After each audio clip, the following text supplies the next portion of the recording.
I don't know why whatever's happening with her phone, she keeps getting. Hey, real quick though, if you guys have questions, we're paying attention. If you have questions for Amy or questions for me or a topic you want us to talk about, go ahead and ask away.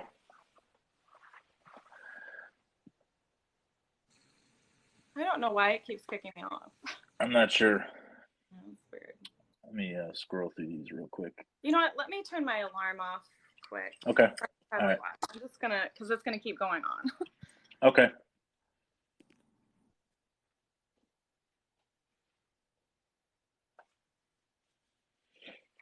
We'll get it figured out. She'll be right back. This is a pretty good. Okay. All right. I'm back. Okay. Hopefully it stays like this. Yeah. Okay. So yeah, words of affirmation are really important, especially, and I think it's good. It's good to note too, in the early stages of relationships, the quote unquote honeymoon phase, we are like bullseyes for toxic people, for manipulation, for being love bombed. Like, because those are the two things in early on in relationships that really happen intensely. Yeah. And so. Hey, but Leah. Yay, you made it. Leah's here. I love her. I do too. She's awesome. One of my favorites. Absolutely. So, yeah, you had those two TikToks blow up. What was the other one though that you had like 2 million views on? What was that one That about? was the first one that went viral on the modern dating, which was Yeah. so crazy because I never expected that to happen. I know everyone says that, but like, I had no idea so many people would relate to that, because that was just my take on what the dating world was like now. And what is it? Could you refresh us on that? Yeah, which was a lot of like, relationships are non-existent or they're becoming extinct because it's a lot of like situationships and never-ending talking stages, and you know, and then you throw in the ghosting and all of that, and I'm just like, I was so frustrated that I was like, okay, I'm just gonna say, I put it out there, this is what I'm dealing with, and I had no idea that everyone else was dealing with that too. You know, I thought maybe it's just me, you know, but then it's not me. No, no, you had like what, over 100,000 comments or something, or whatever. It was ridiculous. I was, but like, it's the truth. Yeah, it is. Which was insane to me because I realized that coming out of my toxic relationship, I thought that I was like ready to date again and get back into the dating world. So I was like, okay, I'm just gonna like get back on the dating apps and see what's out there. And I was like, what is this? Like, what is this? What happened to everyone? Where am I at? Like, I felt like I was in a whole nother world. And I mean, I realized I wasn't ready to date again because I still wasn't over my ex and all that. But like, I almost gave up on dating because I was like, and dating apps, I feel like they play a huge part in the ghosting aspect, because the ghosting wasn't really a huge thing until the dating apps came around, because you have so many options, you know? Right. Well, for me, I was on the dating apps for all of a week, maybe 10 days, if that. But for me, it was I felt like I was flipping through the Sunday sales ads, and it was I felt so bad, like I was judging people when I normally don't ever judge anyone, like, but now I'm finding myself, no, and I'm like, this is horrible. This is not for me. You know, it's going to happen naturally, or it's not going to happen. Yeah, I don't think I'll ever. I have no desire to get back on dating apps. I really don't, and I don't know how I'm going to find someone because I'm an introvert. So I'm just gonna pray God like drops them on my doorstep. Well, I think it's important though. But you have your life, right? You have your things you like to do. You like to work out. I mean, what else do you like to do? I'm for not fun? looking. No, I am fine right now for a while. My focus, like I told you, is, you know, getting my heart right with God again, and, you know, building my faith, and, you know, being healthy, and my kids. And right. I'm good. Like, I'm good right now. So that's good. And the reality is, I mean, if you're going to find the person that's on the same path, I mean, if you are, like, not like you said, you're not looking, but that doesn't mean you won't run into them. You probably will run into them at the gym, at church, at the grocery store, at, you know, whatever you're doing in your normal day to day is when you'll find someone who shares the same interests as you. Yeah.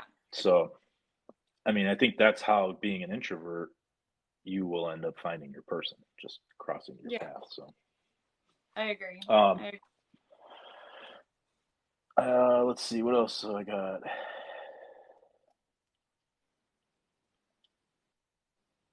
So we talked about love languages. How important do you think they are to A, knowing yourself, and B, knowing your partner? Very important. Like, looking back on things now, because I didn't really know, I have learned so much over the past few years since my divorce, where I'm just like, it's like mind blowing. A lot of it I've learned coming on TikTok, which is crazy. I mean, you learn so much on TikTok. It's But really a great app, isn't it? it is like literally everything I need to know is on TikTok. But learning about the love languages and how important they are does make a big difference because, like we said, we have the same love language, physical touch, words of affirmation, and then my ex-husband's was acts of service. And neither of us really like knew about our love languages then. I mean, like we knew how we like felt love and gave and received love, but like we didn't like no. You know what I mean? Right. Like I Yeah. didn't know about the love languages, like the book that was made about the love languages or anything like that. Right. So he just continued to like show me love in his way, which was like doing things like changing my oil or whatever, bringing in the trash or whatever, which like that helped and that was great. But that's not what like filled me up. That's not what made me feel loved. It was like Right. I appreciated those things, but it's not what is making me feel loved. And so we just Right. kept like butting heads all the time because, you know, we were two opposite languages going on. Right. That was the same for my ex-wife and I. She was quality time and acts of service, which we didn't know about him until we were done for the most part anyway. But it kind of really made sense of the 20 years prior that we were together, 17 married, why like I was forcing myself physically on her, like hugging her, kissing her, like hold, PDA, and she just doesn't like that. Yeah. It's not, and it's not anything wrong with her. It really came down to just the way she was raised. It wasn't a part of their lives coming up, like her parents That weren't was like my that. Her, yeah. Mm-hmm. so it comes down to self-awareness, and I think that plays a lot into, these coined terms that we use to label people like narcissists, or because really it's really hard to be diagnosed as an actual narcissist. But Mm-hmm. some of it is self-awareness. People just don't know how to reciprocate love, how to be in a relationship, because they weren't taught these things growing up. Right. No, I agree. I agree. So Um, for my ex-wife and I, it was, and I can understand it now because I had my daughters take the love language, the teen version of it, the quiz, yeah. and it turns out they share the quality time one, so I can do that with them together. Mm-hmm. But it's still something that I'm not comfortable doing. I have to like cognitively remember, like, Mm-hmm. oh, hey, you haven't been spending time with them. You better figure something out, right? Now Right. my youngest is physical touch, so she still enjoys back rubs and sitting Yep. sitting close to me on the couch and stuff like Cuddle that. time. Me and my daughter Cuddle have a time. lot of cuddle time. Yeah. Yep. And then my oldest, she is acts of service, which is like my ex-wife. So like I made that TikTok video about starting her car in the winter, or starting her car after it had snowed and cleaning it off, and Mm. she was absolutely ecstatic about it. But it's not like I had to remember to do that. That's the thing that I think needs to be, Yeah. you Me know, too. for the ones that you're not comfortable with, like it's very easy for me to show words of affirmation and physical touch. The other three are not, they don't come natural, and I don't receive them well. Yeah. Yeah. So we had a Well, we like, had a sorry, go ahead. but I was saying my last relationship, he had the same love language as me, and it was just very natural. Like, I mean, we didn't have to work on anything. We didn't have to think about anything. It just came natural. So it's definitely, in my opinion, a lot easier to find someone with the same love languages. But it doesn't mean like it can't work if you have opposite. It just means you have to, like you said, actively think about it and work on it. I Okay. I'm glad you brought that up because the physical touch love language specifically, I think, is the one that if you have that, you should really try to find someone that shares that with you. Mm. Because even if this is just my opinion, this is just how I feel about it. Because even, I mean, really, the physical touch love language encompasses passion, right? It's the connection, it's the energy Yeah, that you feel from that person. And right. even if you have someone who's going to try, it's never going to be felt natural. It's always going to be felt like they're You're being right. forced to do it. And like I said, like you said, it's not impossible, but it is a lot easier, especially with that one, if you find someone With who that shares that. aspect, you're right. Because I do, now that I think about it, I do remember my ex trying a little bit, and it was just very awkward to me. Like I knew he was trying, and it didn't seem like he really wanted to, or like it was Right. just awkward. So I know what you mean. That makes sense. So yeah, for that one, probably would be the best having someone that's more natural, like with that. But yeah. Right. We had a question. What advice do you give for young couples just starting out? Take the time to find yourself first. Like you guys have to give, I mean, and that's my biggest thing is because personally I grew up always feeling like I was in survival mode. So I never had the chance or opportunity to figure out who I really was. And then once I met someone who I felt safe and secure with, stability wise, I finally had a chance to like breathe, you know? And then I freaked out a little bit because I'm like, I have no idea who I am. Like, I've Right. never had a chance to figure out who I am. And then, um, it just, I wish I would have known, taken that opportunity. Like, it's so important to give each other the space to like figure out who you are and like be supportive of each other. Because then once I was like wanting to find myself, I didn't feel supported. Even though I had like the safety and security stability wise, I didn't feel the safety and security emotionally wise from my ex-husband Right. to like to be myself, to figure out myself or whatever. I didn't feel like supported in that area. So that was huge for me. Just like having a partner that supports your like goals, your passions, your dreams, a partnership, where you both are Yeah. supporting each other, figuring out who you are together and supporting each other in that. Because you don't want to like, a lot of times I'll say for women, as a women, they can tend to lose themselves too in the roles of being mom and wife a lot. I mean, I did. Right. um, Sure. so it is important to have a supportive partner where like you can have the outlets and that safety to be yourself too, where you Mhm. both can be yourselves. But when you're a young couple starting out, you absolutely need that safety to be yourselves. So Yep. that's And I'll add to that too is every relationship is going to evolve. Where each person is going to evolve, we're going to change, and you really need to understand that you have to grow together. Right? What you think mm, and feel at 20 is different at 30, will be different at 40, and if you oh want for sure. that long lasting relationship, like when you get married in your early 20s and you're just like, well, we're going to be married forever.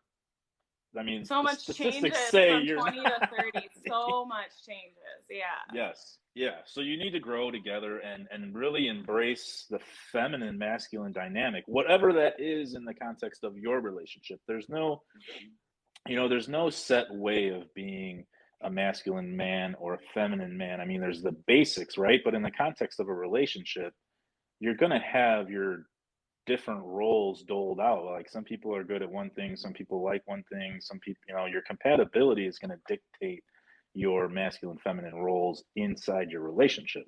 If a man likes to cook, it doesn't mean he's any less masculine. He's Mm-hmm. still providing for his family. You know what I mean? Yeah. I mean, that's all I would add to it, really. No, I agree. And I think you and I are both similar on this, where we're looking for a partnership, the equal give and Right. take, and Yeah. as far as responsibilities and stuff like that. That works best for me anyway. Um, I'm yeah. super I'm super hell bent now on having your list, on understanding yourself before you try and go out and find someone else. Because I mean, logic and reason would say, how can you find someone that's going to be compatible with you if you don't even know what you want, or if you don't even know what you need? Right. So I think the compatibility, if you could add to that before, like, early couples, um, actually, I got to answer one comment I did see. How soon should you talk about love languages when you start dating someone? What do you think? How soon should you talk about love languages? Yeah, I mean, I like would if say I in the beginning. Yeah. like immediately, I mean, first, I think that's first date material. Like, hey, what's your love language? It's a good icebreaker, right? And if they Yeah. hadn't, maybe you can school them on it. But yeah, it's totally, you want to I would understand say what you're right getting away. into. Yeah. Just say like this is the type of person I am. I'm like affectionate. Yeah, I think that's okay to say that. yeah, and I think you want to get all that stuff out in the open because you don't want to waste each other's time. You don't want to waste yours. You don't want to waste theirs. Agreed. You want to see if there's the compatibility first, because if you're not compatible with each other and you're just going to base your relationship on emotions and feelings, that's a recipe for a heartbreak for sure. Because emotions and feelings waver. So like when you have those ups and downs, feelings wise, you want to be able to like rely on your compatibility too. Like, okay, well, at the end of the day, okay, we're getting on each other's nerves. I feel disconnected, but we still have things that we both like to do together. We still have that, like I told you in my marriage, we were missing a lot of, like, we never talked. We didn't have a lot of common interests. We didn't have a lot of that. So when I felt disconnected emotionally, I didn't have anything else to fall back on. I just felt Right. more and more alone because we didn't have a lot of common interests or common, things or anything to talk Right. about. Right. Right. So you're right about that. Yeah. So early to talk about love language in a relationship, that's interesting. I don't think talking, so she said, wow, so early to talk about love languages in a relationship, that's interesting. I don't think it's taboo. I think it's part of your vetting process for dating someone. Like, hey, I'm trying to get to know you. What are your love languages? Yeah. How do you feel like people are caring about you? And I guess the word love, probably Probably scares people turns off. probably scares people I off for think sure. maybe I'm a little bit, maybe you are too. I'm a little bit more open, I guess, right away. Maybe I shouldn't be. But I kind of want to know, like you said, so I'm not wasting my time. Right. I kind of want to know like certain things kind of up front. But, and I mean, other things take time over time as you get to know someone. But I mean, I Right. don't think that's a big deal to talk about love languages. Like, hey, like So what's your Bill, personality like? How do you, you know, yeah, I think it's small talk. It's good. Yeah, I think it's good dinner conversation, I guess, or over drinks or something. I don't know. Maybe I'm wrong. I guess if you don't feel comfortable with it, don't do it. But Bill says yeah. I think it prompts false actions when they start trying to live up to your love languages in the beginning. I agree. But that'll waver if they can't keep up the false front, then it'll be Yeah, over you'll pretty be able to quick. see. Yeah. 100%. Especially Yeah. with the love languages of physical touch and words of affirmation, it's really easy to read through the bullshit, because those are more of the feeling. Like, we can feel that you're full shit. Yeah. Well, and like you said, that's a lot of like love bombing. Like the initial, Hmm. like first 3 months are like that for everyone, pretty much. Yeah, So you'll be right. able to see if they like keep that up over time. But How soon is too soon? Because I am wide open. I don't want to I'm the waste any same way. time. I'm just like her. I'm pretty much. I don't know. I I don't. pretty much am more open, I guess, in the beginning. But I feel like if you're not bringing your authentic self in the beginning, then you're putting up a false front, right? I'm not saying you need to open get all your skeletons out of your closet, because a lot of people don't need to know your past, the deep dark secrets. People don't need to know that. So I made that mistake recently. But yeah. to get yourself out in the open immediately is either going to do one of two things. It's going to scare them off, it's going to turn them off, or they're going to be like, okay, hey, Yeah. he's normal, or she's normal, I'm cool with this, right? So I think it's a good indicator just to be open and honest about everything. Yeah, someone said there's other ways around saying love languages, which there is. You could bring it up in a different way that doesn't sound so scary because love Sure. language might like scare people off, but Yeah, find a different way to approach it, or balance, yeah, yeah. offer. Yeah. I Let me see. I had some more questions for you. I agree with you. Yep, keeping God first as your focus. I agree. And being authentic, because that's my huge thing too, because how are you supposed to find the one that is right for you if you're not being your true and authentic self? I think a lot of times when we're dating, everybody tries to impress the other person. Like they want to be what the other person likes, but then that's when you run into problems after the first 3 months, because your true colors show and you're like, wait a minute, this isn't what you showed me in the first 3 months. So it's like you always want to try to be your true and authentic self, and if they don't like it, then they're not the one for you. Just keep moving. Very true. And this is why I stress, I got to circle back to that because I get kind of lost in my own thoughts. So I've been really pushing this concept of compatibility first, having your list, understanding what your wants and needs are, understanding what your deal breakers are, what you like, what you need from another person, what's your compatibility, and then focusing on that first, right?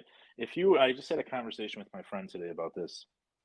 Well, how do you feel about dating multiple people at one time? That's what I was asked. And my response to it was, I can't do it. I can't. So the only time that I'm the type of person that can't, but yeah, yeah. I can't either. So I can understand it in the beginning. Like, say, okay, I'm going to put myself back out there. I'm going to go on 5 dates or 6 dates with 6 different people. I'm going to figure out who I'm compatible with, if any, right? And then compatibility should come first Yeah. before you invest any time in seeing if there's an emotional or physical connection. Make sure you're compatible first. That's super important. I made that mistake coming out of my divorce because, like I said, I was in a lonely marriage. And so my first thought was like, I have to go for the fireworks, the passion, the crazy sparks. That is like, if I don't feel fireworks, I'm not going to go for that person. So, like, that was what I was looking for because I didn't want to find myself in another lonely relationship. But then, I totally discarded all of the red flags and everything else because that was my main focus. I had the fireworks, but I also had a lot of other things that were bad that I didn't want or need either. So, I learned my lesson with that. So Red Sox Love asks, what do I mean about the list, wants, needs, and deal breakers? I need to do more content on this, but I was always dating the wrong women for me, the bad girls, because they're so exciting, all of that, but they're horrible for me. So I kept getting my heart broken. And like 2 years ago, I just said, to hell with it. I'm sick of this. I'm going to fit, I'm the common denominator here why I keep getting my heart broke by these women. So I'm going to sit down and I'm going to design my perfect woman on paper. However, like, what do I want from a woman? If I could put together the most perfect woman for me, what would that look like? So I just started writing down things like, I like to hike, so it would be nice to have someone that likes to hike. I like the outdoors, so I like to go to the gym. It'd be nice to have someone. I just started listing all these things that I like to do and that I want, loyalty, and then things like conversation, like deep conversation is something I need. I just made this list of 26 things. It ended up being 26. It doesn't have to be, and then I went through and I said, what are my must haves? What are my deal breakers? What can I not live with from a partner? Like, what is going to get me off the single couch and get me over to the love seat sitting next to someone else? So I came up and I listed 6 things. Like, there's 6 things that I absolutely have to have. And if somebody cannot meet those 6 things or all of those 6 things, then I cannot be in a relationship. These are things over time that I've learned about myself. 2 of them are the physical touch love language. I cannot be in a relationship without that. Yeah. And deep conversation, because I love to talk, and I cannot be with someone who cannot hold a conversation, right? Have a nice dialogue conversation. There's 4 others, and I won't share those because I always reiterate this. This list is the Cliff Notes to you. It's the you for dummies. Don't show this list to anyone because they will take that list and they will mirror you and they will manipulate you. Try to be what you want to be. Yeah. Try to be what you want to be. I So learned this that list, lesson. Yeah. You so don't want to say too much too soon because they will try to be everything that you want. Yeah. Don't express your needs and wants up front. You can tell them about your life and your experiences and and stuff like that, but don't divulge too much information about what you want and need from a partner, because they will mirror you. Then maybe we should wait on love languages. I Maybe we always should wait find, a little bit on that. yeah, I maybe. don't. Maybe after. Maybe okay. So not first date talk. Yeah, maybe, yeah. Maybe after a few days.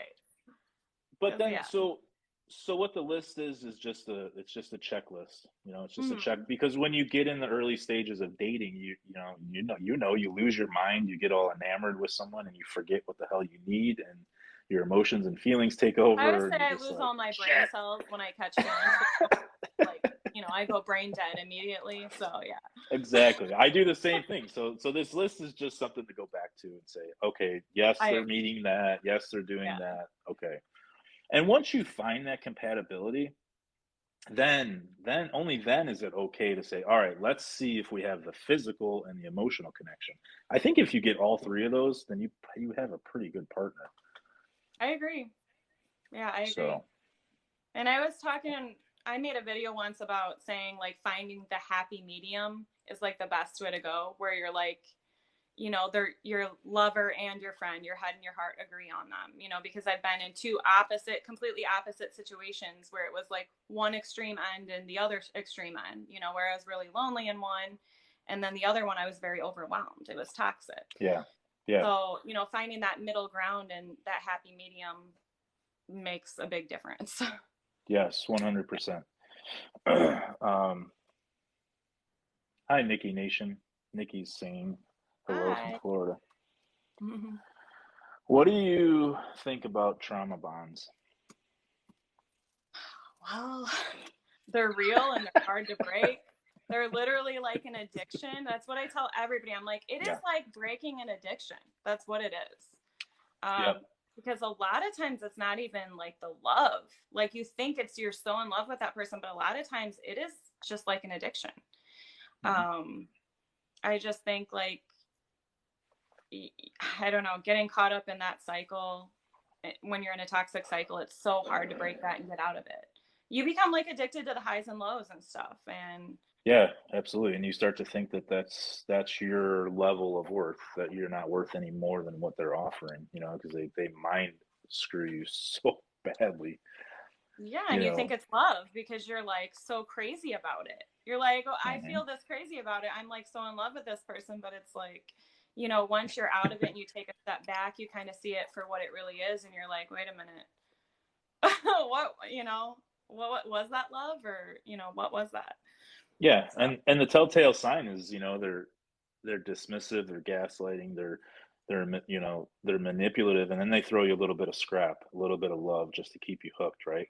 And that's not mm-hmm. necessarily, I mean, that is maybe a narcissistic trait, but that's just someone who's being manipulative in the end. Like Mm-hmm. they know how to play you. They know what you get off on, what you need from someone, and that's why it's super important that you don't share your wants and needs with someone so early on, because manipulative people will love bomb you, and then you will be trauma bonded to them, you know Mm-hmm. early on, and then you're going to wake up one day and you're like, what the hell happened to me?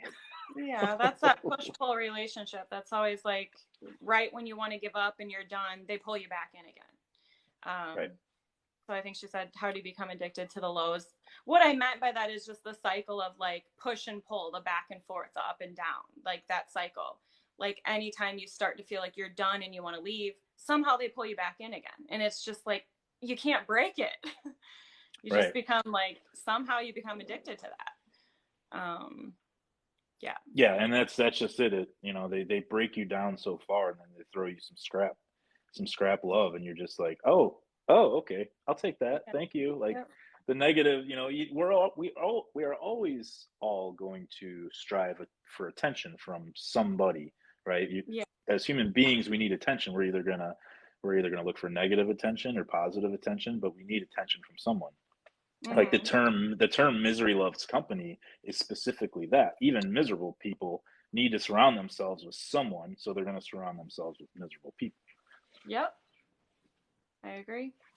So gaslighted for 4 years. Glad to be able to. I was gaslighted. My Mine was not a narcissist or anything personality wise. It was gaslighting and it was horrible. And I didn't even know I was in it until I Mine did. was actually, mine was, and I had no idea. I didn't know anything about the narcissist stuff. Like, I had friends and family telling me, Amy, you're dealing with a narcissist. And I'm like, what does that even mean? Like, I don't even know what you're talking about. And I Right? have learned so much about all of it since then, since stepping out of that. But when I talk about that situation, like I tell people, you learn a lot. You don't realize how toxic things are until you're explaining it to somebody else. And they're looking at you like, Right. what are you doing? Because you start to become used to it, which is scary. You become Yes, used to it. 100%. Yeah. So. Let me see let me check the comments.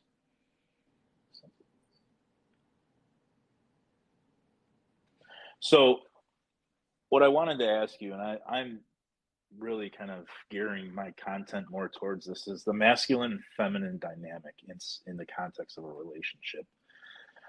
What are your thoughts on that? And do you see like there's been this divide for a decade or more now between men and women. The feminist movement really was needed for equality and to bring the best out of both of us. But then it became it like blew right past like the whole It objective went of it like and way.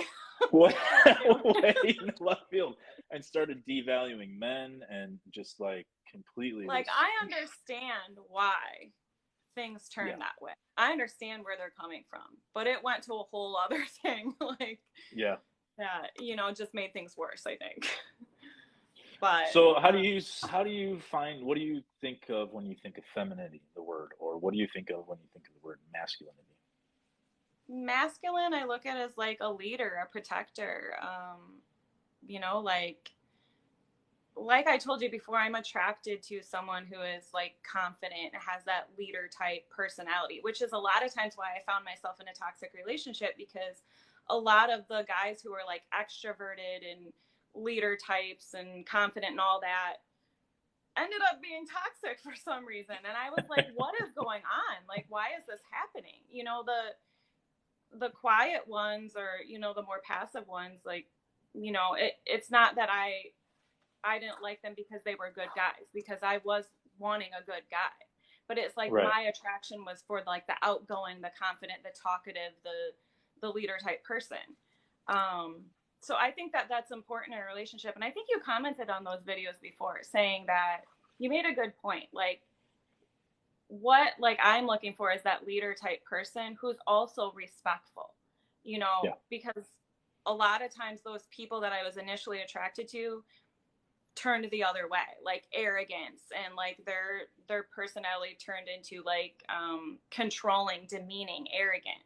Yeah. When at first I saw them in this like positive light where they're like confident, outgoing, talkative, and then it like turned negative once I got with them. Right. So if I could find that masculine in a sense that they're like a leader and a protector, but they're also respectful and loving, and they can be vulnerable with their feelings, like that's what I'm looking for. Yeah, and I think that's what's misconstrued about masculinity is, for decades and decades and decades, us boys and men were taught that vulnerability and feelings were a weakness, right? To bury them away, to not feel, to not speak about it, to man up, to quit being a bitch, to kind, whatever You're a adjective you want to simp. use. Yeah, Yeah. yeah, you're a simp. All of Yeah. these terms just kind of scared men away to say, whoa, I don't want to Mm-hmm. be, I don't want to be backed into that corner. I don't want to be grouped into those guys. But the reality of the masculine essence, and I'm only speaking from this as a man, is to be a provider, a protector, and a producer for your family. Like the one who is the safe place for his tribe to go to, especially his women, right?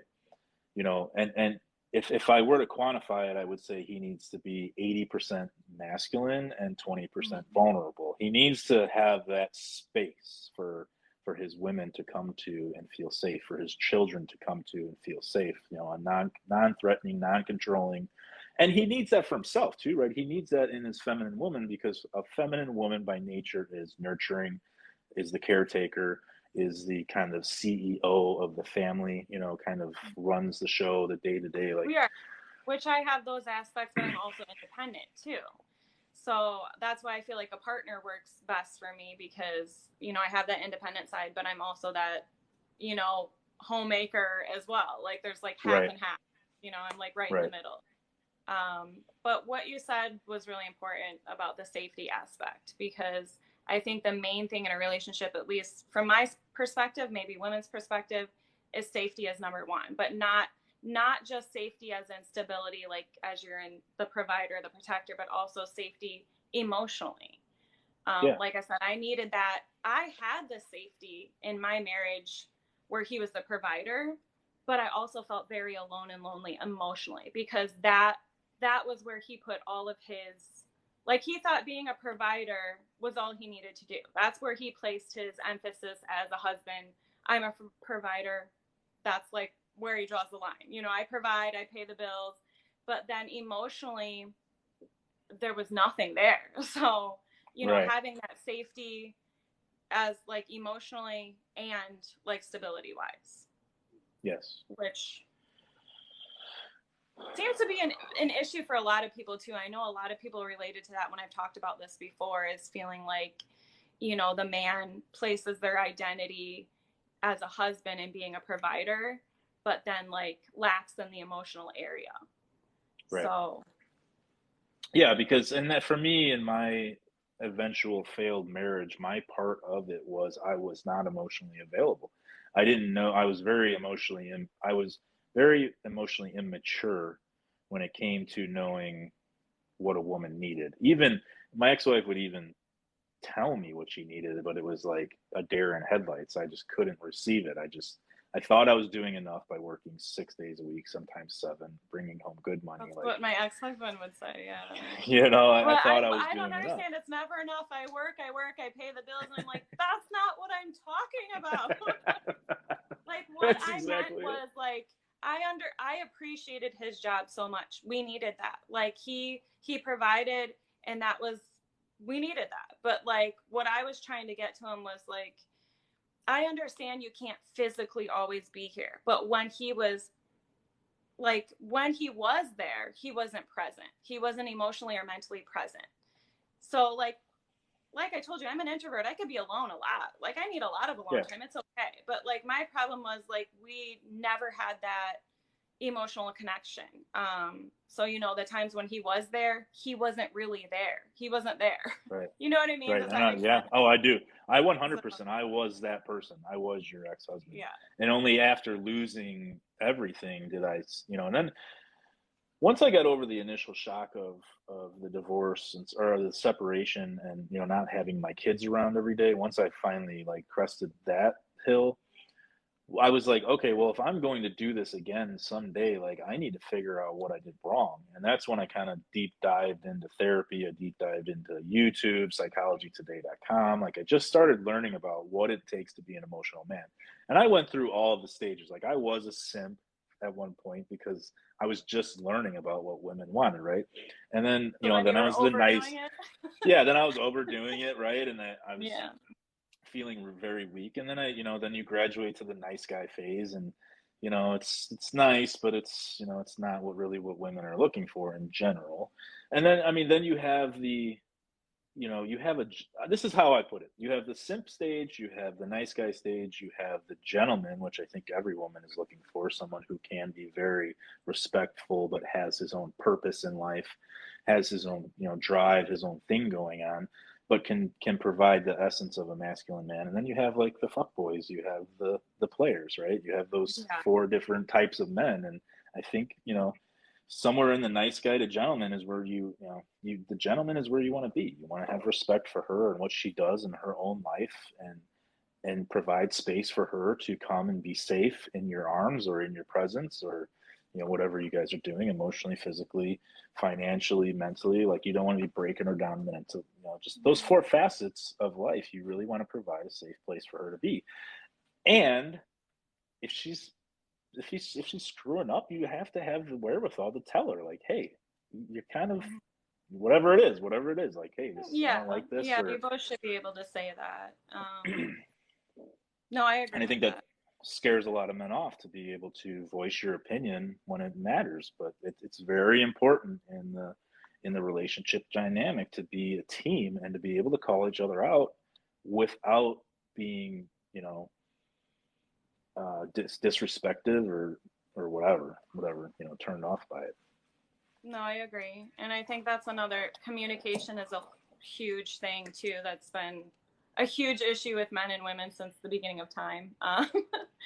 But I mean, I made a few videos on that where, what did I say? I had a lot of women saying that like they would express for years and years to their spouse about how they were feeling, and like nothing would ever change. Like the guy would just dismiss it as like you're nagging, and it would get ignored.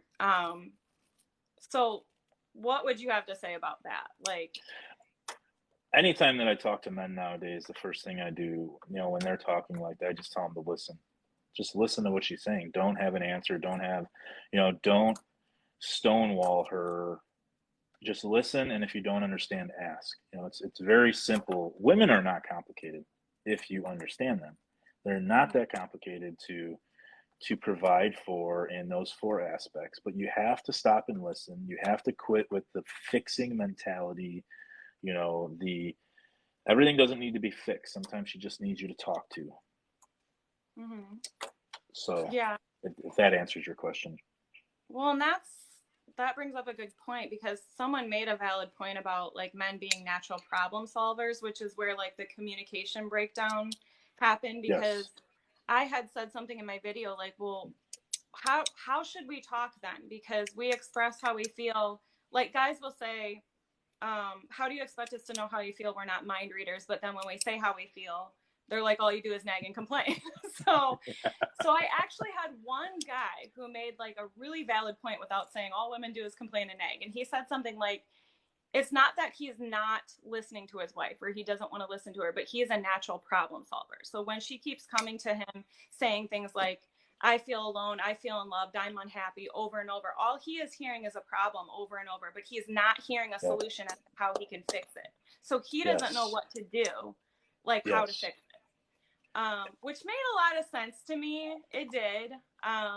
So I think like in my mind, I'm like, okay, so we need to come with the problem, like the problem being this is how I feel, but then say, this is what I need from you in order to like help or whatever. Yep. Yep. And Which I feel that like I book. did a lot in the beginning, but it got ignored for a little bit. And then as I started feeling it was ignored, I kind of just would repeat, I feel alone, I feel unloved over and over. And then I would like sulk in those feelings deeper and deeper and just start to like shut down. So Yeah, and that's that book that I told you about, the Four Agreements, is going to talk about that in there specifically about speaking impeccable, about being impeccable with your words, saying what you mean and mean what you say, and it applies specifically to that and to men. Like if you come to us and say, "Hey, I'm not feeling, very loved right now," or whatever the circumstance is, follow it up with a decisive fix. With this is what right. I need you to do, and then we'll do it. I mean, for the most part, he has to Yeah. want to do it Or maybe but some positive ideas, because I guess looking back, like as I was like feeling like not loved, I started getting more and more negative. And maybe how I was saying those things to him came off more negative, because then he would continuously hear, why aren't you like this? Why don't we do this? Why, instead of being like, maybe we can do this. Maybe this would right, help, instead of coming up with positive ideas. So I think looking back, I've kind of realized, okay, I did do that, you know. right. But that came after a while of feeling like I was saying specifically what I needed and it wasn't being heard. And then I started shutting down. So But hang on one sec. I have a list of questions that I'm getting backed okay. up on. What do you mean? Oh wait, no. Who is your role model for masculinity?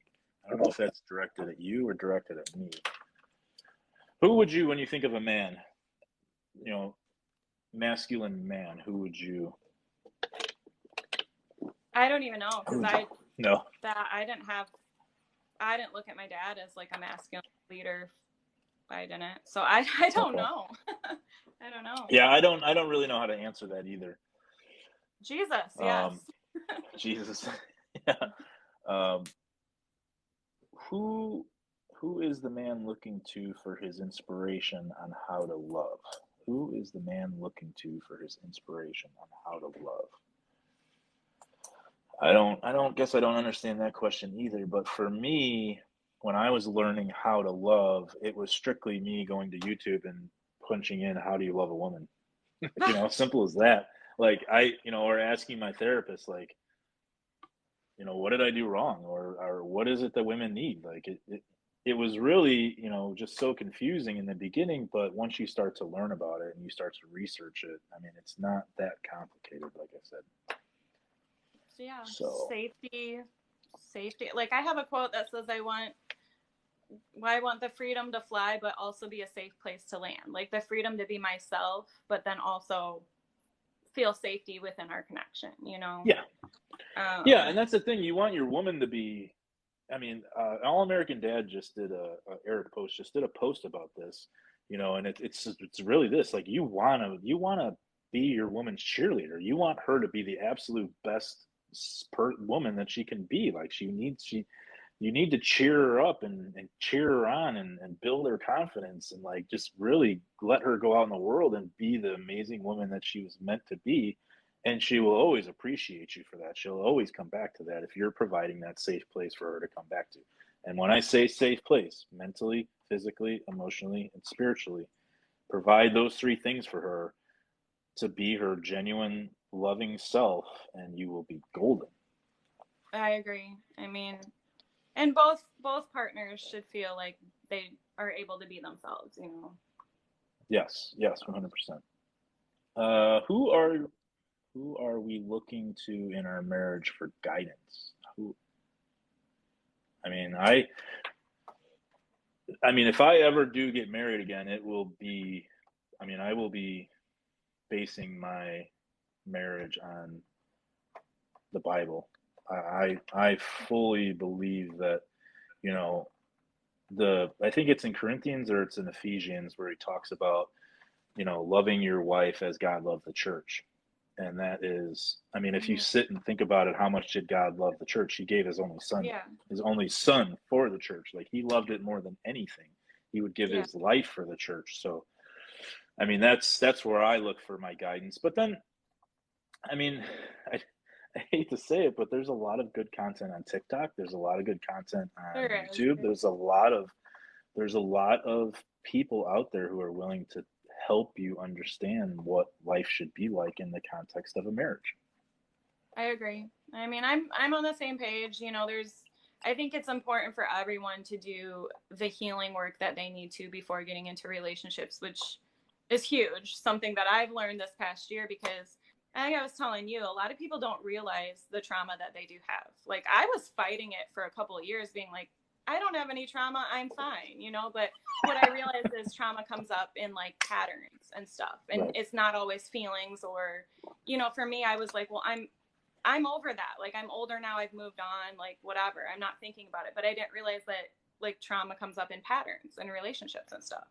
So my focus is like healing and, focusing on my relationship with God and getting my faith strong again. And I want what God wants for me. That's where I'm at in life right now. That's the point of life where I'm at. I want what God wants for me. So I'm not searching for a relationship or anything. That's my main focus.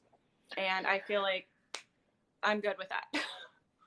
So here's a great question that always gets some controversial answers. It's that we're speaking on the Bible and the context of marriage.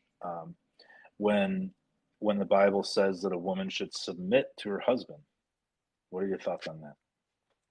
I'm going to be honest that I don't like that word. Okay, fair enough. I don't like that word, but I understand it. Like I understand, like if you are with like what we talked about, a leader, a protector who is also loving and respectful. I feel like most women naturally submit.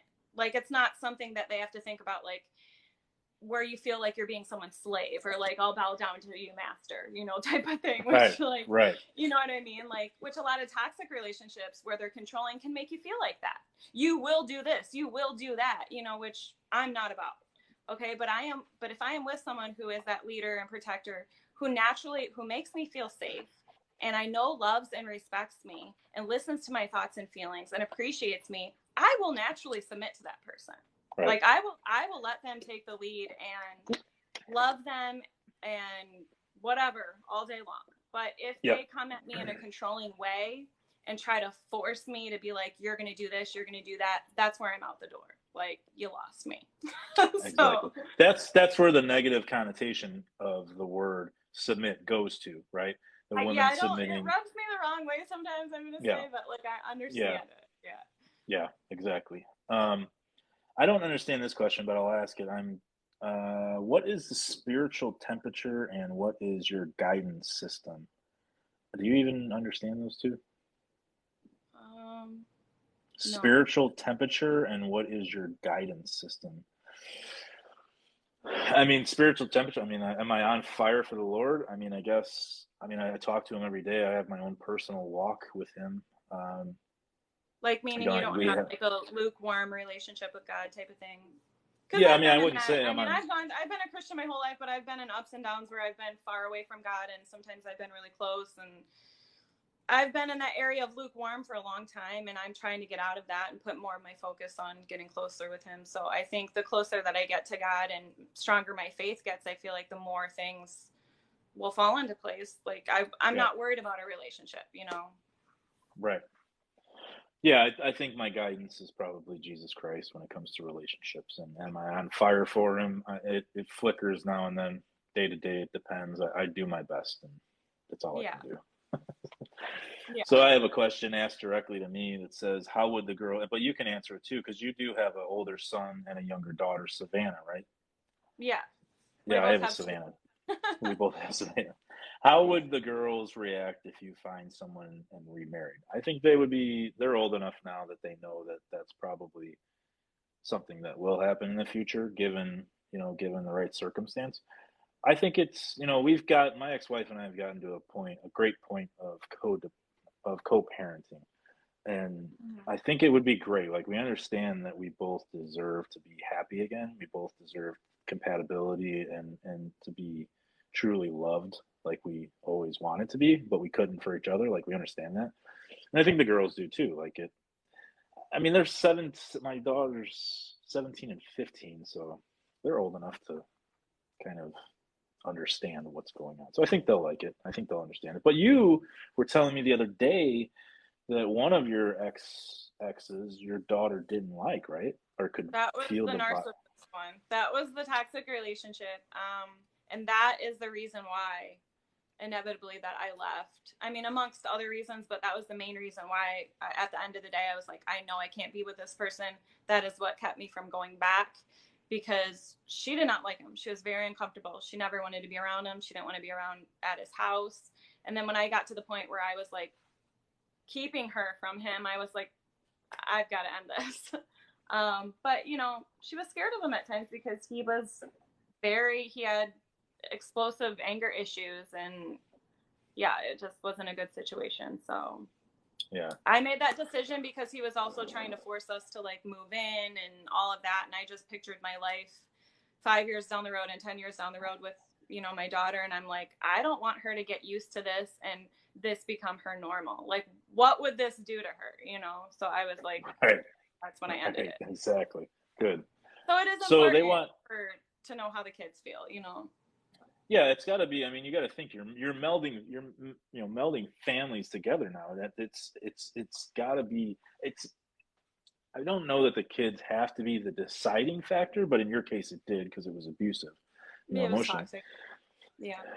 But it's very important because they're going to be living 50% of their time with this other person, right? And they need to have they need to get along at the very least, right? You would think. I don't know. I still have yet to. It would be hard to, live that day-to-day life or doing things if it was so separate and everybody hated each other. So. Right. Yeah. They want to know my take on the word submit, and I would have to agree with you. I've only had this once, and I've had it for a very short time, but it was so beautiful when it happened, because it was like a whole different world of connection, emotionally and physically, when they Mm. felt so safe with me that it was just like, not that they were looking at me to control them, or like they They're couldn't just make trusting decisions for you. Yeah. themselves, but they were just like, yeah, they were so trusting in me that it Mm. was just like, okay, I trust you to lead. That's what I think of when I think of submit. It has nothing to do with sex, and I think Yeah. that's where everybody's mind goes when they go to that. Hmm. But no, it's a Or submit like the and then let. slave, like you're Yeah, gonna do what I say whenever I say it. Like, exactly, and that's I'm like, that's important no, too. no, I'm not. That's super important to understand. If you're going to be if you're a spiritual person, I'm talking about spirituality, your own walk with your own belief system. I'm not talking about religion, two separate things. If you're going to believe in the Christian Bible when it says, you know women submit to your wife, there's a whole other side to this. It's not just the women submitting to their husbands. It is the husband leaving his family and giving himself wholly to his wife, meaning Yeah. he will put his own life on the line for her. So if you're submitting to your husband and he ain't doing shit for you, there's a disconnect. And he's calling himself a Christian or religious or whatever the hell. There's a disconnect there, because he should be naturally submitting to his wife, submitting Hmm. his life to his wife as well. It's just not used in the Bible. The word submit for men. It's used I for agree. women. I think So people take it out of context, and it does, stir up some negativity. But like the way that we explained it is a very healthy and positive way. And like I said, it'll be natural for the woman if you're in like a loving relationship with someone that the woman feels safe with and that she trusts. It'll just be right. natural. It won't feel like you're, being controlled. Because I was in a Yes. controlling relationship where he very much was like, you're going to do this, you're going to do that, you won't do this. And I'm like, I don't know what you're talking about. who are you He'd be like, who are you if you talking to? don't like it, there's the door. And then I would try to leave, and he'd be like, where are you going? You're not leaving. I'm Right, like, right. okay, this is crazy. Yes, exactly. Um, what do you think about triggers and how to deal with them? Oh, I've been working on triggers. We've both been talking a lot about trauma and triggers because I'm on this healing journey now. Right.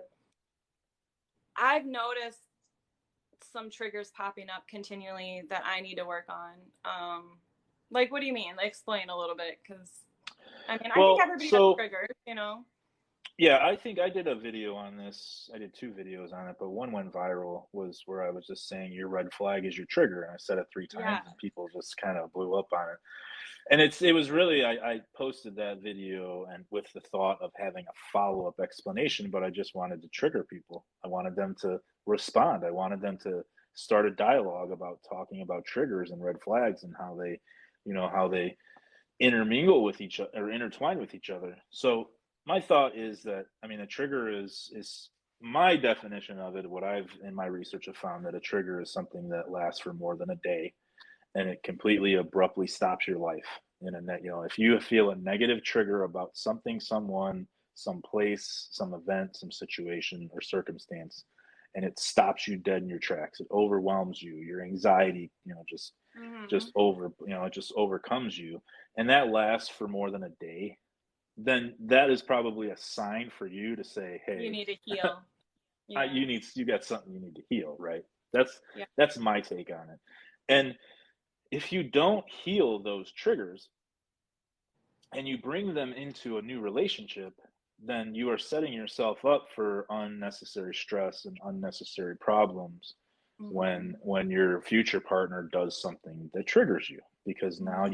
you don't have the ability to self-soothe yourself. You don't have the ability to think rationally or respond rationally. You're just in this state of turmoil because of this underlying trigger. Yeah. Well, and they might not understand it too. So there's another communication breakdown, is they might not understand why you're triggered because maybe you don't understand it. Um, So that is, yeah, it is important to pay attention to anything that triggers some type of negative emotion, and then think about, where is this coming from? And like, what do I Yep. need to work on?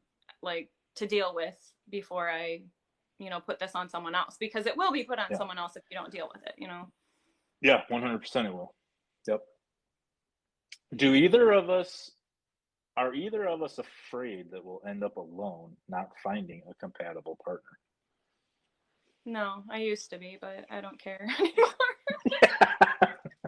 I honestly don't. I am so focused on just healing my relationship with God. I'm in a happy place right now. Like, I'm in a good place right now. And I just don't, I'm working on like fears and not fearing the future and just the now. So I'm okay. I just feel like I'll be okay no matter what. Whether I find someone or not, I'm not going to think about it. I'm just going to focus on what I need to right now. I spent way too much of my life focusing on worrying about things in the future and fearing and all of that. And all it did was cause a lot of unnecessary anxiety and overthinking, Yes, 100%. And you're working towards finding your true peace is what you're doing right now. You're finally, and tell me, and correct me if I'm wrong, but you're finally addressing all the things that have reared their ugly heads over and over, or bother you or cause you anxiety. You finally said, I've had enough. I'm going to heal these things and be done.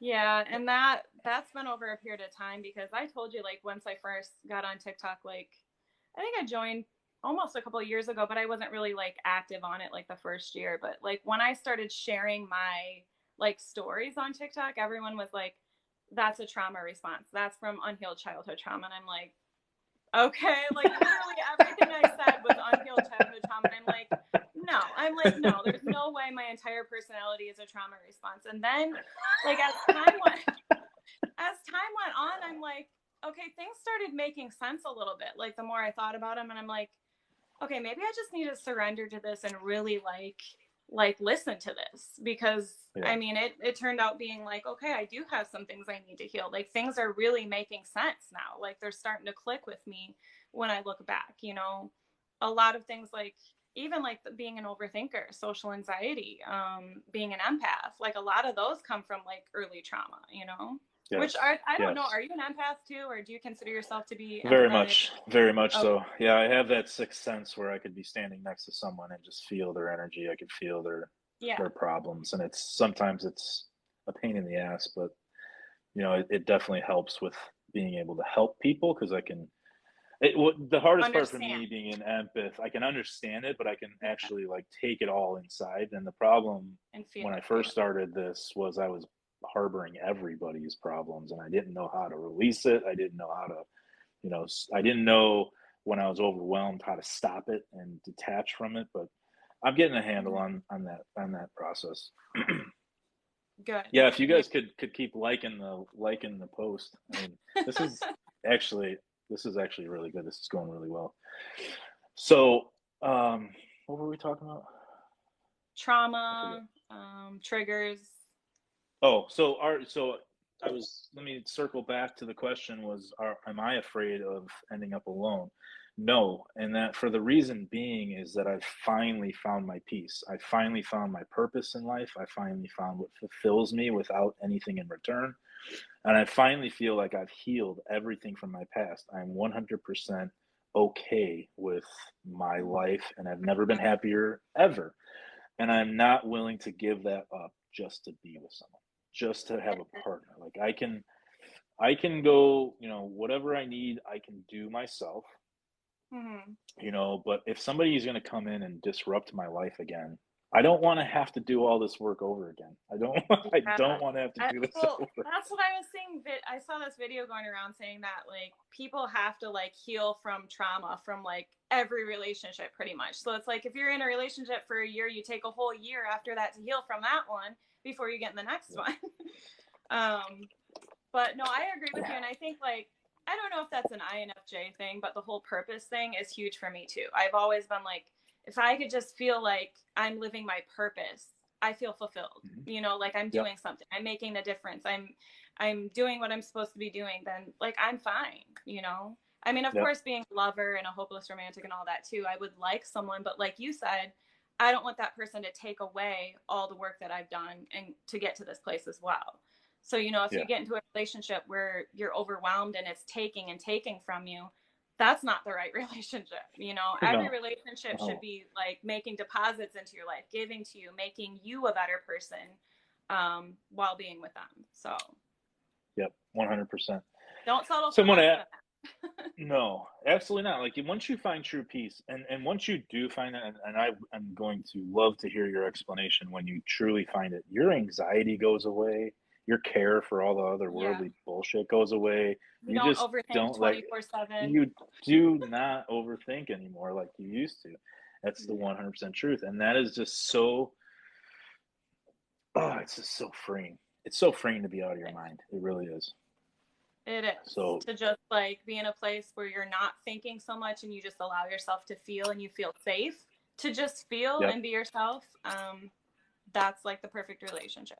So, And I think it was probably the same for you as it was for me, right? Because you mentioned that you didn't like a few years ago, you weren't wanting to address your issues. You know, you and well, that I your didn't eat know I had any issues. Like I or knew I like had when issues, okay, but like after my divorce, I felt like because I told you right up, I didn't know who I was until right, my 30s, and then I, you know, had this like realization that I have no idea who I am. So once I got a divorce, I was like on this gun ho journey to find myself. You know, I published my book, I recorded a song, I did all these things, and I really truly did find myself. But then, like after that, I was just like, okay, now what? You know, like now what? You know. right, right. So And that's I mean, your ego and your pride get in the way, right? You never want to admit that you could do better or that you were part of the problem or that you were, yeah, the common denominator. And I think the biggest hurdle in any, and for me it was the same with my sobriety. I was so scared of admitting that I had a problem. I was so scared of not knowing what a life was going to be like without alcohol, or how I was going to cope, or how I was going to get along, any of that stuff. yeah. And it's the same You were thing so for dependent. for for self-healing. Like, you're so dependent on your ego and your pride protecting you that it's Mm-hmm. hard to be vulnerable about your own bullshit. And until you can have that conversation with yourself and say, Yeah. okay, maybe I do have an issue or two or three or 10, maybe I am the problem. Then once you No, do I that, agree. Because I had thought that I fixed all my issues through finding myself. And then, but then, so it's like I went on this journey to find myself and I wrote my books and whatever. And then I was so focused on finding that perfect relationship. So my focus was like, okay, now I need to find someone, which turned out being ridiculous. So after all of that, then I kind of like had a minute to be like, all right, maybe there are things I need to work on, you know, but like, it's like when you get so focused on one thing, you know, you don't really think about anything else. If your focus is yep, on finding a relationship or whatever, you're putting all your energy into that, but not really thinking about like what you need to do to heal and yep, stuff. So I yep, finally had that chance absolutely. to like take a step back and be like, look back on my life, look back on my childhood, look back on my patterns and relationships and stuff and be like, you know what? This makes a lot of sense. I think I need to just face this and do this, you know? Yes, yes. So, How do you feel about you did some content about people coming back? You did a short TikTok that said if they wanted to stay, they would have stayed, or something about people coming back into your life. How do you feel about that? Like, if you dated someone and then a year later they wanted to come back, what do you think? I mean, I did do a couple videos on this because we all deal with exes coming back. I mean, most of us have anyway. Yeah. Um, and I'm typically one to say that your ex is an ex for a reason.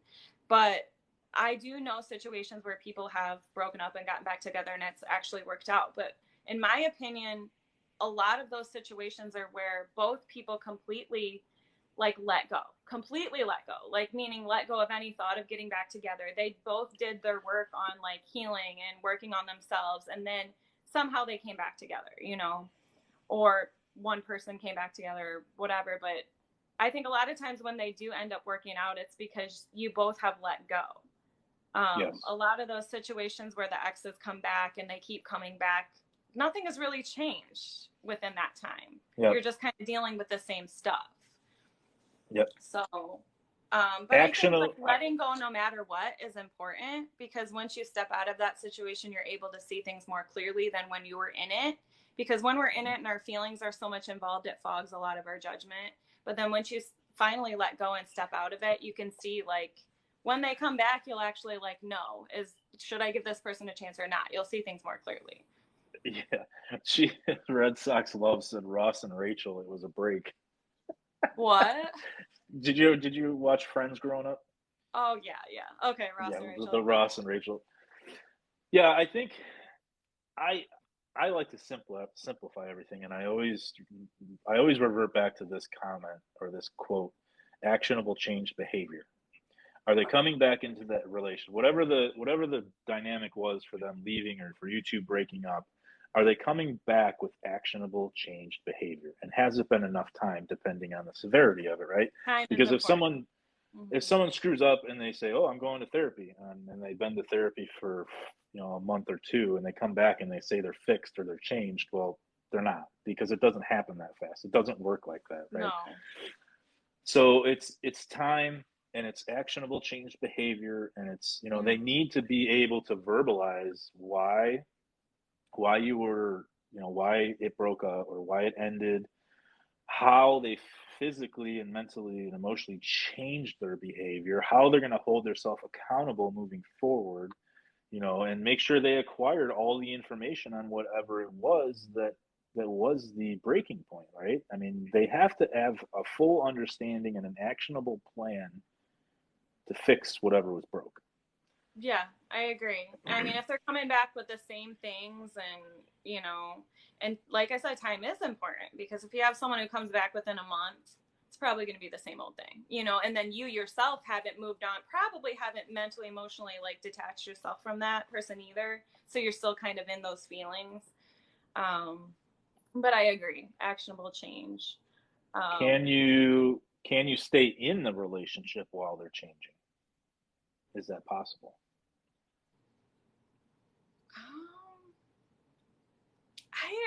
I see my toxic relationship though.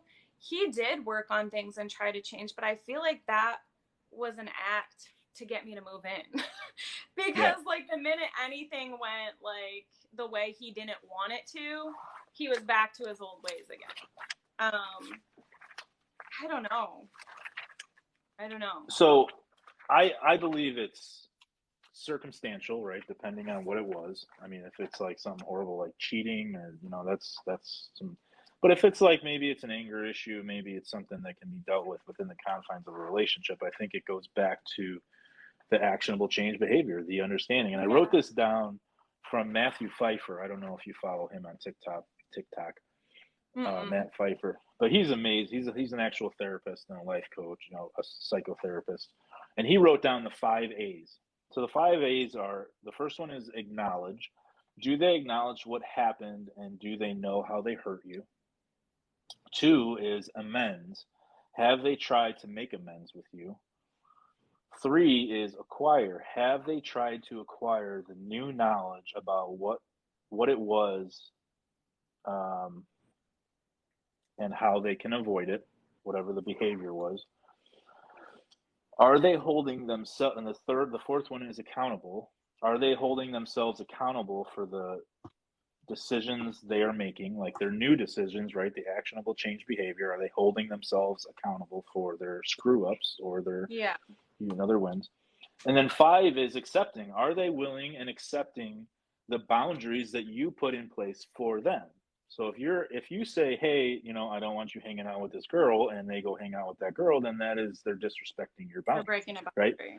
Right? Whatever your boundary is in the confines and the context of your relationship, those are your boundaries. They need to adhere to that. I mean, and that's where the actionable change behavior over time, if they continue to make amends and acquire the knowledge and work towards not crossing your boundaries, then you can start trusting again. I think depending on the severity of it, it can be done within the confines of a relationship, but that's completely up to you. She said consistent change behavior, and that's true. If they're consistently, showing you, you're setting boundaries and they're sticking with them. Yeah. I think my phone's about to die. I'm going to try to put it on the charger quick. Okay. I'm going to try to plug it in so it doesn't boot me off here. Okay. Oh, crap. Am I still there? Okay. Yep. So, what are the other questions? Are some triggers okay to overlook if they're not major red flags?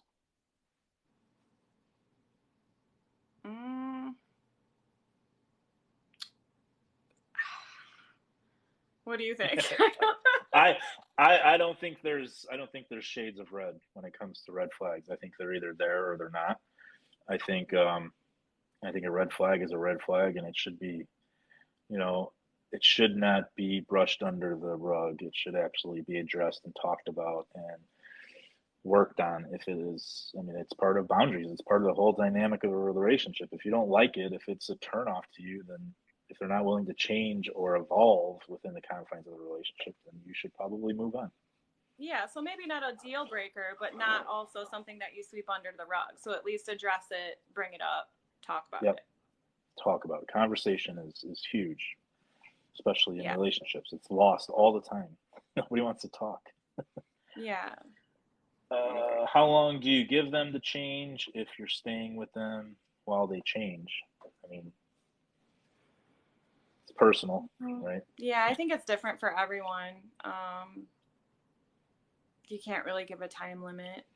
I just think as long as there's consistency, no matter what, and you are seeing some positive changes, that they are actually working on it and they feel genuine to you. I mean, I wouldn't put a time limit on it, but yeah. I mean, it's consistency is the biggest key. Yeah, consistency. Yes, consistent reciprocal effort. I think I did a TikTok on that. But yeah, but and that's just it. My ex. This is one way too. Like I said, my ex, when I was in a toxic relationship, he would work on things when he felt like he was losing me. When he felt like, okay, I'm about to be done, or I'm not going to move in, or I'm not going to do what he wants, that's when he would work on changing. Right. So that's another way you can tell, are they genuinely wanting to change? Is it consistent, or is it based on you leaving or whatever, That's a good point, because that was like the last relationship. I even talked to you about it. It was the fear of losing her that I was latched onto. It wasn't you know what I mean? It was that the reason I became clingy is because I had this pulled away. Because it was, what I thought I loved and what I thought I wanted was being pulled away from me. And that was a childhood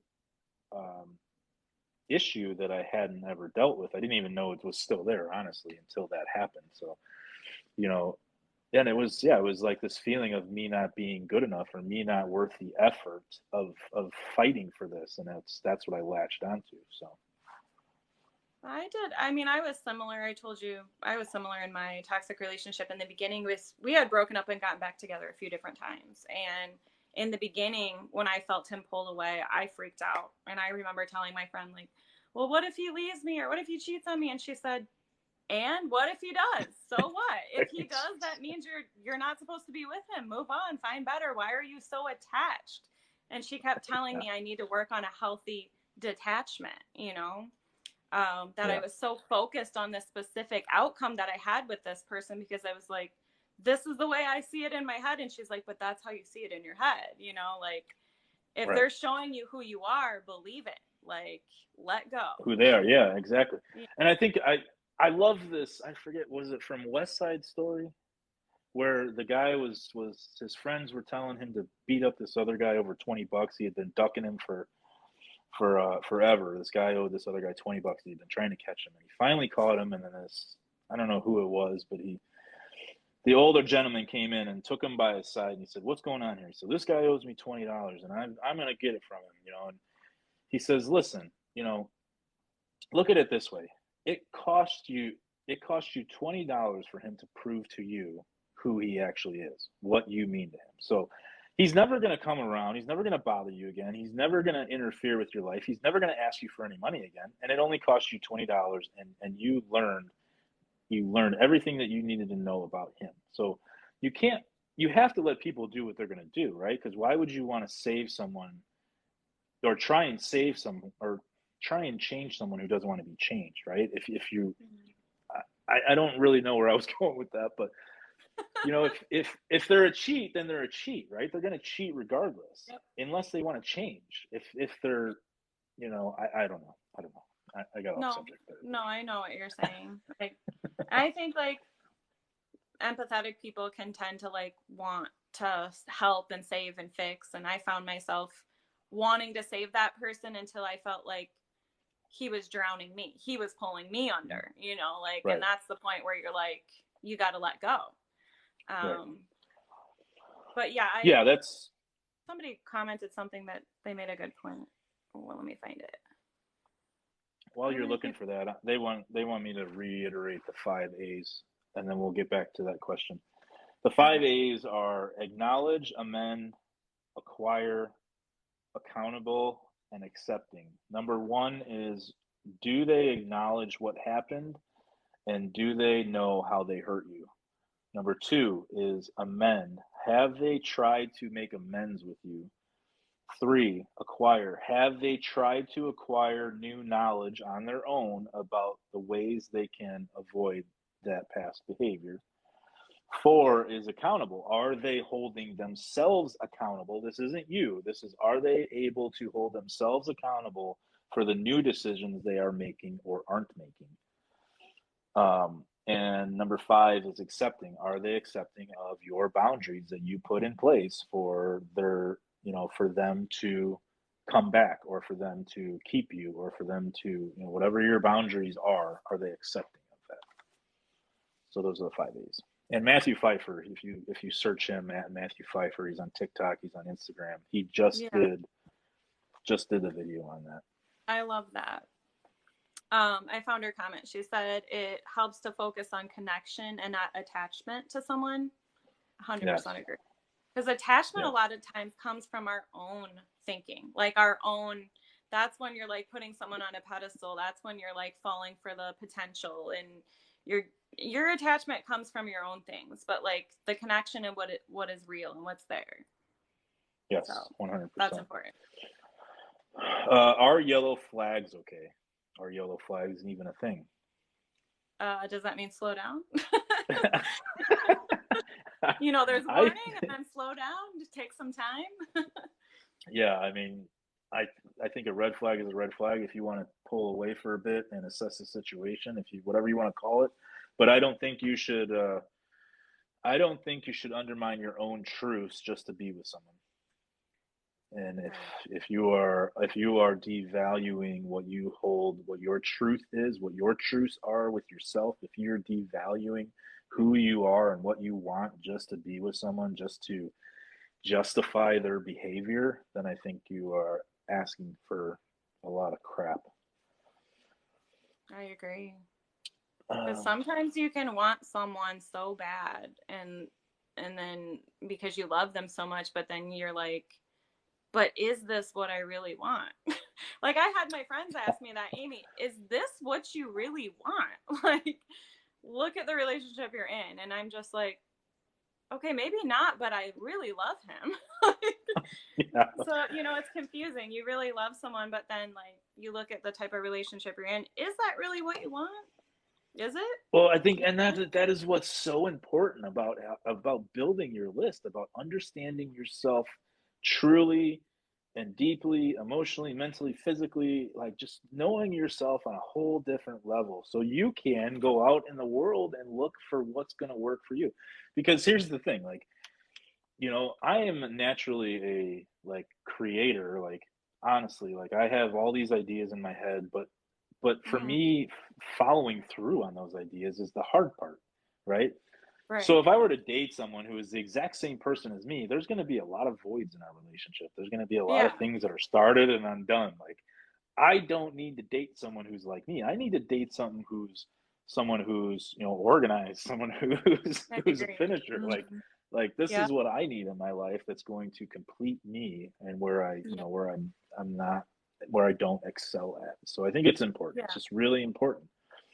That's a And good then, point. and only then, can you set boundaries for people or set boundaries for yourself as to what you're going to look for. Like, hey, I'm not going to put up with this behavior. This is not part of Hmm. me. This is not part of what I want. Either you change or evolve, or, and it's really not changing. Like, if a person wants to be with you, they will evolve into, you know, they will expand into someone that they're not used to being. They'll do the work. Yeah, I heard someone say that anyone, a man will change for who, well, he said man, but I'm sure man or woman. A man will change for the one, for who they want to change for. Yeah. So if he's Yep. not, so basically, if he's not changing for you, then you're not the one. I don't know who said it, but they said man, but I'm sure that goes both ways. You know, a person, and I've talked about this too, there's a difference between changing who you are as a person Yep. and making adjustments in your relationship to better the relationship. I mean, because everybody's different. Men and women are very different. So like you're always going to have to make adjustments, and that both people have to be willing to make adjustments on both ends. And that's not changing who you are as a person. It's just making adjustments to make the relationship better and for that person. Yes. Yes, and that one TikTok that I did about the woman who said, Steve don't Harvey. show, Sorry. It was Steve don't, Harvey. yeah. The one Okay, TikTok I did sorry. about the woman who said, don't teach a man how to be a man, or don't teach a man, don't tell him, whatever that one TikTok was, and I Don't was fully man, don't teach your man man how how to to be. be your man. Yeah. And that's just, I mean, I know I probably took it out of context, but I was really trying to drive home a point about communication, because and self-awareness, and again, how we started this conversation tonight was some people just aren't self-aware. They weren't grown up in households that, you know, that were conducive to understanding what women need, or what men need, or the Mm-hmm. context of what a healthy relationship is. Like, some people just don't know, unless, and everybody's different, right? You might need something more unique than another woman, in these comments. It's just the truth. Like, you have Mm-hmm. to understand each other, you have to communicate with each other your wants and needs. And then, like, if you said, I need A, B, and C, but I never learned A, B, and C, might come back with, like, okay, I don't understand how to do it, but can you teach me? I love you Mm-hmm. enough to want to change for you, or want to Yeah. evolve, or want to learn these things for you. Like, I want you in my life. So if you need these things, then I will figure out how to do it, or do it to the best of my ability. But you have to, like, I don't know, I can't, especially women, like, there's this whole thing out there where they think that men need to read their minds, or their signs, or their, like, and we don't do that. We honestly, you're going to drive yourself absolutely batshit crazy waiting on a man to read your signs, or read your facial expressions, or, whatever. It's just, we don't do that. Yeah. Well, I mean, that goes back to the whole communication breakdown I was talking about, where if you continue to say, I feel alone, I feel unloved, I'm not happy, but then like not offer a solution, then the man's going to try to fix it in his way, in his own way. And chances are that's not going to be the way that we need it. So that's only going to make us feel more like alone, and like that, like he's not listening. And to him, it's going to make him feel like he's not good enough, because he's trying, Yes. but he's trying in his own way. He's not trying in the way that we need it. So we're going to continue to be like, you're not listening. And he's going to continue to be like, I'm not good enough. It's just like a never ending cycle. And that's like the one thing that men need. And I need to reiterate this to all the women out there, is appreciation. To be appreciated for what we do. And if, like what you just said, if we are feeling like we're not good enough, then we're not feeling appreciated. We're not feeling like we're providing. We're not feeling like we're being the man. And it's exactly what you said. Mm-hmm. Yeah. I mean, I realized that after the fact. Like I told you, I would get so deep in my feelings and just sulk in that I'm unhappy, I don't feel loved, and I would just say that over and over. And then he's over here trying, but he's trying in all the ways that I don't need it. So Yeah, I'm just like, exactly. you're not listening to me. And he's just like, it's never good enough. And it just never ended. So, I mean, Exactly. that's a very important thing. And I know a lot of people can relate to that situation in that aspect. So hopefully that helps someone. Yes. Yeah. So, should you forgive someone for something, or just assume they'll do that action again and move on? I do believe in second chances and forgiving. I look for patterns. I am Yeah. like really good at pinpointing patterns. People can say all they want, but I can see patterns. And so Yes. I do understand we're all human and we make mistakes. I've made mistakes in my life and my relationships that I deeply regret and that I have learned from and changed and grown from and would never do again. But then there are people who will just keep doing the same thing over and over and tell you what you want to hear, you know? So you have to believe the pattern and not what they say. Yes. So. Yep. Yeah, and that goes back to the actionable change behavior. Just look for patterns of changed behavior in the right direction. I mean, it's not going to happen overnight. It takes time, but if they are genuinely putting in the effort to change or to be better or to evolve, then it can only get better from there, right? And if they're not reverting back to their old behaviors, then you're headed in the right direction. Just go with Yeah. it if you love them, if you really want to be with them. Everybody deserves a chance to change and do better. And forgiving, that's on you. I mean, that's for you to decide if you're going to forgive them or not. And that's where you find your peace and that's where you heal yourself. You know, forgiving them isn't for them, it's for you. Yeah. Yeah, I agree. I mean, they have to, like I've said in videos before, you cannot be the only one fighting. They have to want it too. They have to make the changes. They have to fight for it. Otherwise, you know, you're just going to end up letting go because that person gave up on you. Because if you're in a one-sided relationship where you're the only one trying, it's not going to end up working out well. So someone asked, I missed this, need more about healing triggers / red flags. What do you think about the right way to go about healing your triggers or healing your red flags?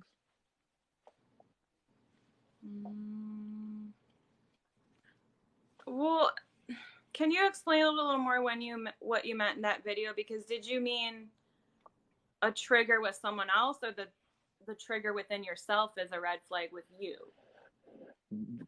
What you just said, the second part, that your red flag is your trigger.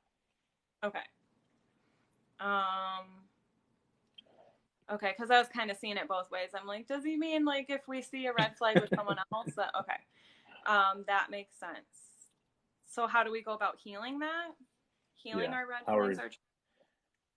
I mean, you got to think about where do you think that is coming from? And it all goes back again for me to patterns. You know, if you can look back on your life and think about the patterns in your childhood and patterns that have carried over in relationships, I mean, I think you could find your triggers within those patterns and those red flags, and then go back to like in patterns that have carried over in relationships. I mean, I think you could find your triggers within those patterns and those red flags, and then go back to like where that came from. Yep. Like, what did I say? Like trauma, in one video I said trauma comes up as a reaction, which is a trigger, instead of a memory. So like when we're arguing with our spouse and we say things like, mine was always like, I feel alone, I feel like my thoughts are not being heard. That was a pattern because I said that when I was younger, growing up, you know, because like I told you, when I was growing up, I felt like I was in constant survival mode, you know, stability wise and emotional wise. So my thoughts and feelings were never heard. They weren't important because I was just trying to survive. So then when I got into a marriage, it was like a similar thing. I had the safety and security stability wise, but then emotionally I didn't feel that safety. So then that came back up as a reaction. Like I feel alone. I feel like my thoughts and feelings aren't being heard. So I can see that now looking back, I can see, okay, that's a pattern. Like now I understand it.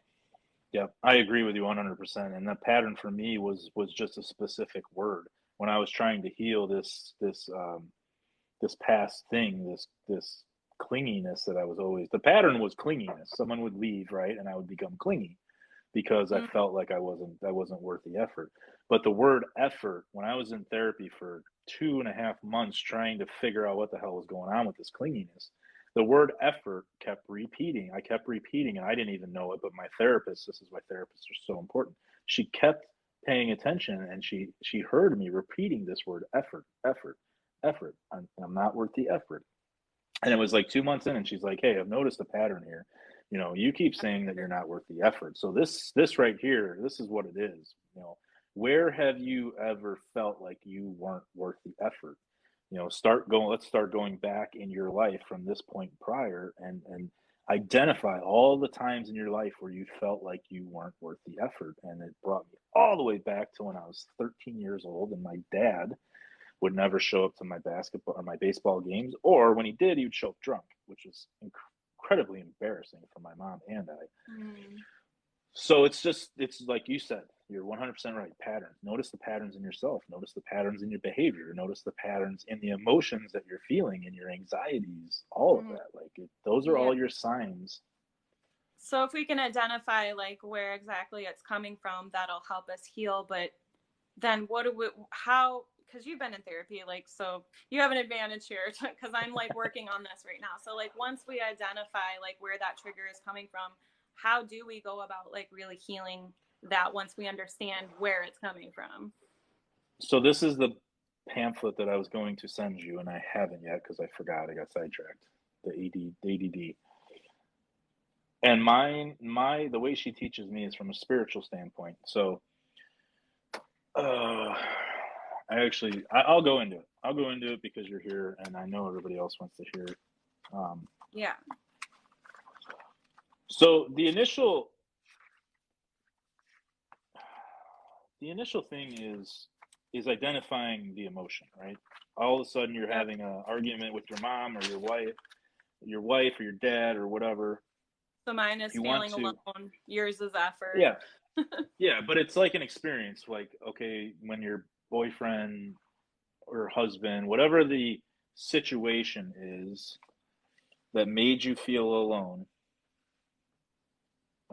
I'm trying to find one that I actually wrote out so I can reiterate it to you guys a little bit better. But it's a current event. It's a current event. It's a current feeling. It's a current circumstance or situation.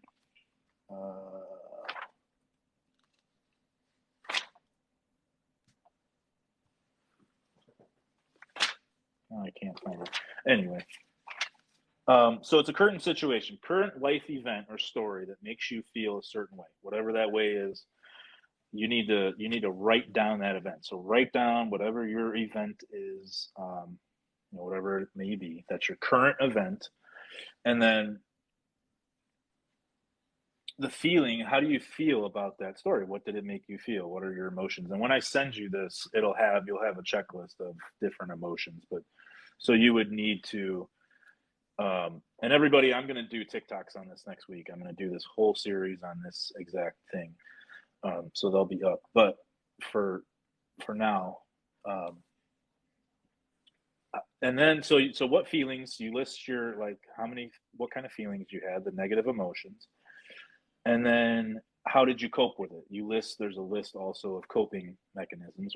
However you coped, you list 3 different ways that you coped with it. Maybe it's overeating, maybe it's detaching, maybe it's, whatever you're coping. Isolation, whatever. Which is weird because it makes me feel even more alone when I isolate, but that's what I go to. I shut down. I do too. I isolate. I feel alone and I shut down, and then I isolate even more. Exactly. It doesn't make any sense. So what?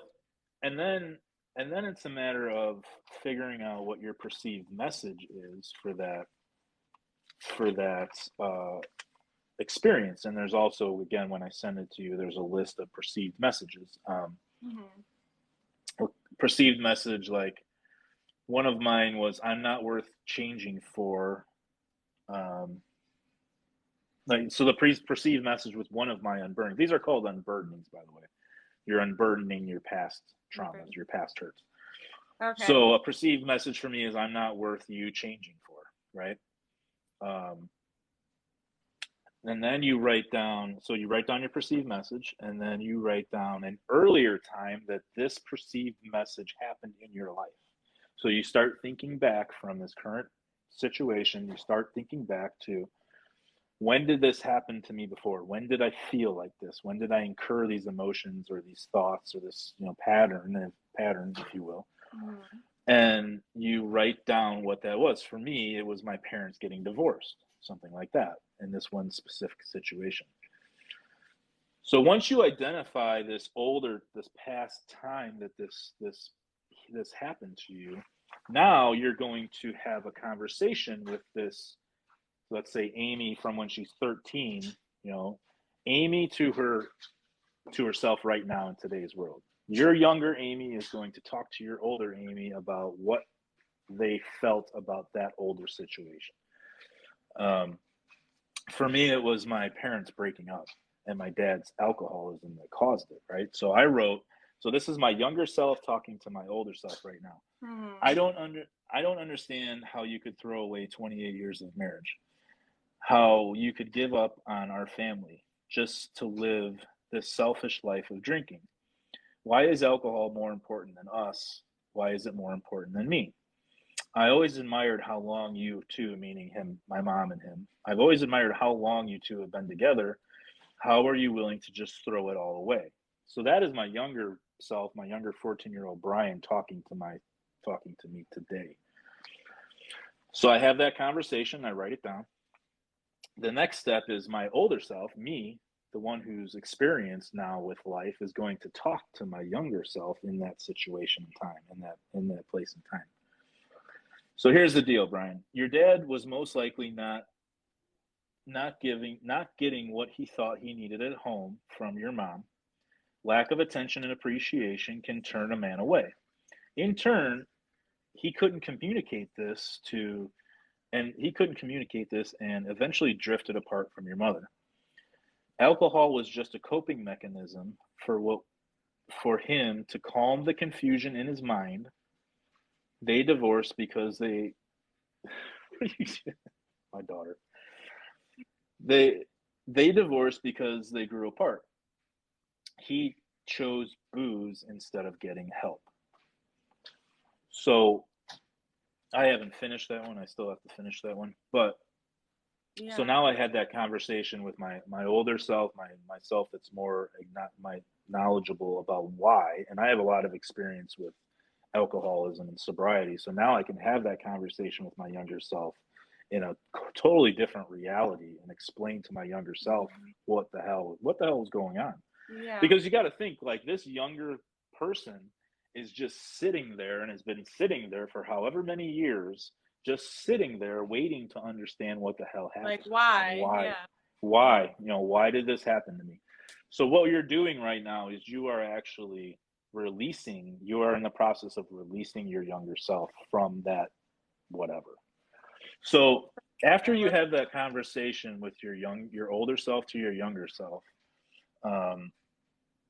now you're going to go into your Bible or into Google, and you're going to Google the perceived message. So you're going to revert back to your perceived message, which you already established. You're going to Google. So my perceived message was, why am I not good enough? So I would type in the Google search bar, what does the Bible say about not being good enough?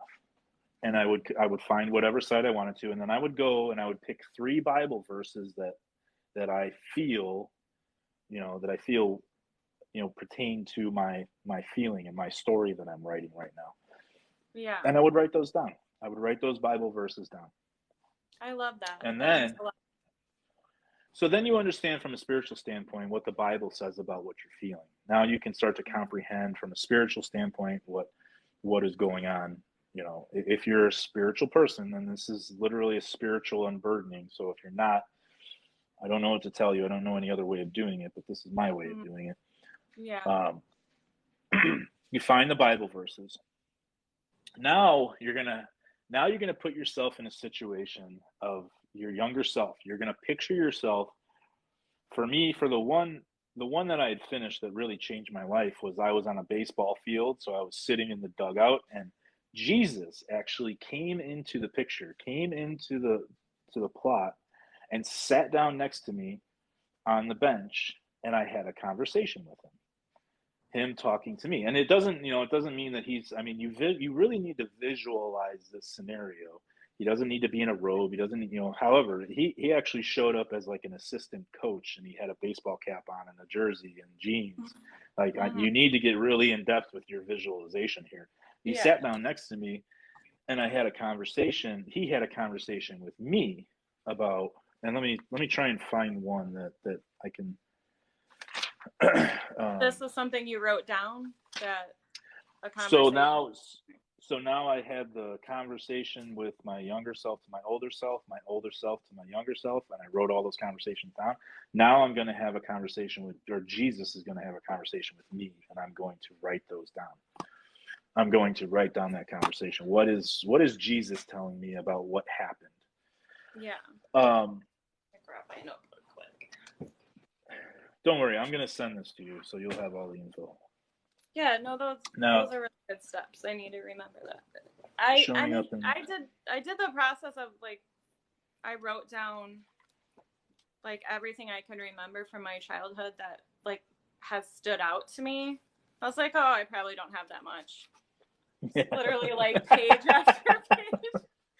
Like there's like, so much stuff. Honestly, it made me cry a little bit though. I was like, okay, I didn't realize I had all that, but yeah, that's good. I already have it written down, so I'll just go back and go back. So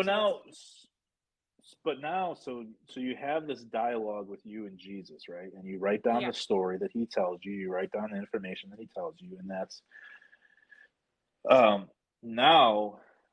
Once you have that figured out, now is the last step. Now you have a conversation with yourself.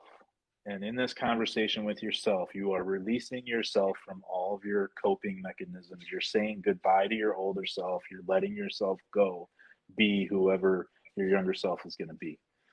And it's I know it seems kind of crazy, but as you're walking yourself through these steps of reliving your past and healing your past person, and then you release that person, it's just gone. It's gone. You know what I mean? It's gone. Free. You don't. Oh wait, lift it off. You feel free. Yes, absolutely. Okay, awesome. 100%. I've never tried that before, but it makes a lot of sense. So I definitely will do that. Yeah. So it's pretty cool. Yeah, I appreciate that. I need like a step-by-step thing, because it's like I can see things and understand them, but then it's like, okay, but then how do I heal it? Like I know this and I understand this, I know where it's coming from, but then what? Right. So that makes perfect sense. I like that a lot. But isn't it weird too how like we end up it being like a generational cycle where we end up like kind of doing the same things our parents did, but except you chose to change the narrative and get help for your alcoholism, which was amazing. Yeah, that's so. I tried forever to force my dad or hope him into being the dad that I've always wanted or thought that he would be.